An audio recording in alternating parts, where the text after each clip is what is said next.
தருண் அம்மாவுக்கு ஹெல்ப்பாக பண்ணுறான். அம்மாவுக்கு சுண்டக்காய் பிச்சு தந்துட்டு இருக்கியா? ம் தருண் அம்மா அப்படியா?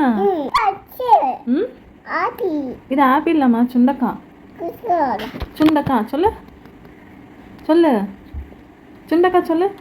சொந்தம் சுண்டக்காய் சொந்தம் சுண்டக்காய் வயிற்றுக்கு ரொம்ப நல்லது. எதுவுமே புண்ணு வராது. புண்ணு இருந்தாலும் போயிடும். அதனால தான் இன்னைக்கு சுண்டக்காயில் குழம்பு வைக்க போகிறேன் அம்மா. எல்லாத்தையும் பிடிச்சிட்டா அம்மாவுக்கு ஹெல்ப் பண்ணு. உனக்கு பிடிக்குமா சுண்டக்காய்? நீ சாப்பிடுவா இல்லைல்ல? சரி, மிச்சம் வைக்காம நம் பண்ணி சாப்பிடணும். சரியா? ஆமாம், நம் பண்ணி சாப்பிடணும். அப்போ தான் டைஜஸ்ட் ஆகும். நம்ம குக் பண்ணி சாப்பிடுவோம். இது குக் பண்ணாமல் வச்சிருக்கலாம், குக் பண்ணி சாப்பிடுவோம். தருண் குக் பண்ணி சாப்பிடுமா? வேண்டாமா, அப்படியே சாப்பிடக்கூடாது. கசக்கொல்லாம் திங்கவும் முடியாது, ரொம்ப ஹார்டாக இருக்கும். வேண்டாமா, இப்போதான் சொன்னா நீ சாப்பிட்றேன்ட்டு. ஓ கண்ணாடி போட்டு காமி.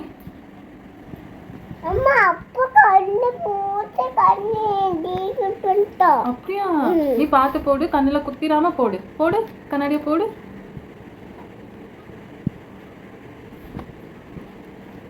இரு அம்மா நீட்டாக போட்டுடுறேன். எல்லாருக்கும் பாய் சொல்லிடு. வீடியோ பிடிச்சிருந்தா லைக் சப்ஸ்கிரைப் பண்ணுங்க. பாய்.